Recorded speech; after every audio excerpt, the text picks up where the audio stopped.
You're only alone if you're not talking to someone. I'm not talking about your wingman or your buddy or your supervisor. I'm talking whoever it takes that you trust to discuss what's going on in your life and what's making you feel the way you feel. If you're talking to them, you're not alone. I can tell you personally, I've struggled with depression for a long time. You're not alone simply because I've been struggling with it. That doesn't mean you and I are talking about it, but someone else is going through it, But if you're talking to somebody, you're not alone. If you're not talking to somebody, you're on your own. And I'm going to tell you something right now.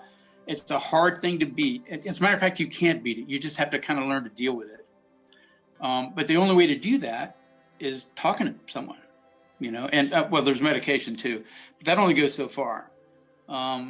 You really need to be able to find someone you can talk to and confide in and trust. And here's the thing.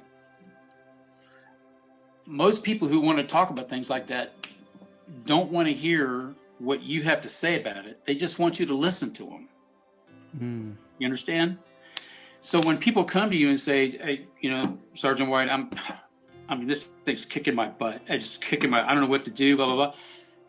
They're not necessarily asking you for a solution. I'm not saying you can't offer one, but you have to be able to look, as a supervisor, you have to be able to look at the fine line between asking for help and wanting someone to listen. So a lot of times people jump right on to, well, if you do this, this, this, and this, you'll be better. Well, that's not what they want. They just want someone to listen to them. Then when they come back to you and say, you know what, I think you were right, and I'm thankful you listened to me. What do you suggest? That's when you get involved with this, helping them to move down the line on this thing. They just need to understand that there are people out there that can help, and you're only alone if you're not talking to someone. Right. Talk to somebody. And the stigma, when I was talking about depression back in I was still in the military, and there was a stigma there. I don't know if it's still in or not, but there was a stigma there. If you went to get help for depression, whatever, people were like, can we really depend on this guy, to do what he needs to do? He's depressed. He's going to see a psychiatrist. He's on medication, Well, I can tell you all the things that I've achieved in my career, a lot of them happened after the doc said I was depressed or whatever. Mm-hmm. So you can be successful as long as you stick to the things that have helped you be successful. But you're only alone if you're not talking to somebody. You need to talk to somebody. Definitely. And there are people, believe it or not, there are people trained to talk to you, to help you with what you're going through. If that's what you're going through right now, talk to somebody, and then you won't be alone anymore. 100%. And if they don't work out for you, find someone else. There's a lot of doctors out there. You don't have to stick with one just because the airport says you got to go see Captain such and such, and you go see Captain such and such, and they don't understand what you're trying to say, then get someone else. There's a whole bunch of Captain such and suches in the Air Force that can listen to you. And you'll find one only if you go looking. But you're only alone if you don't talk to someone. It's a marathon, not a sprint, too. That's we got to take our time, and it's for me personally, I feel like I'm either attacking or retreating kind of mindset. Right. I'm either fearless and I feel great and I'm getting after it and I have the energy to do it, or I'm eating like crap. Now I'm on my phone instead of sleeping. Now I'm not calling my family. Now, so I feel like there's a lot of momentum into it, and it takes time. Sure. It's much easier to go down than up, but just making little progress day by day, sticking to your own standards that you set for yourself, and you just build that momentum day by day. Sure. Just little victories day by day to get you back to baseline. That's what I've done in my own experience when I've been in moments where I truly just was like, holy cow, how am I going to get through this? Right.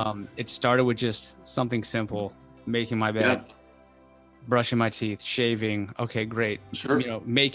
Forcing myself to hold a meeting just so I can talk with everyone and catch up, being social, and just little by little, day by day, I'm back to me. So I think building momentum and treating it like a marathon versus a sprint is, because there's nothing overnight about it. There's no overnight fix, unfortunately. You know, it takes No. a lot of time and work and soul searching. It does. It does. You're right. Absolutely right.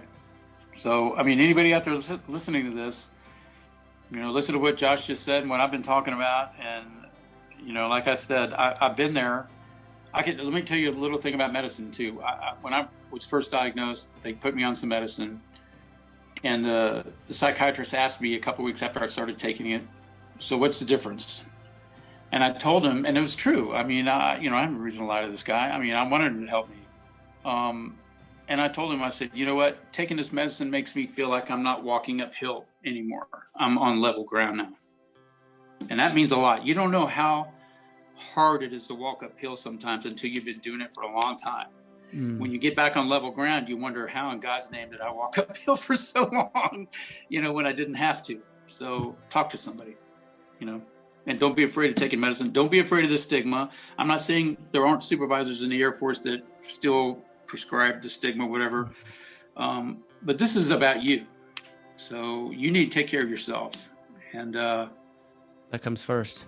That comes first. Exactly right. You can't take care of anybody else, family, supervisor, people who work for you. You can't take care of anybody else until you're taking care of yourself. So talk to somebody.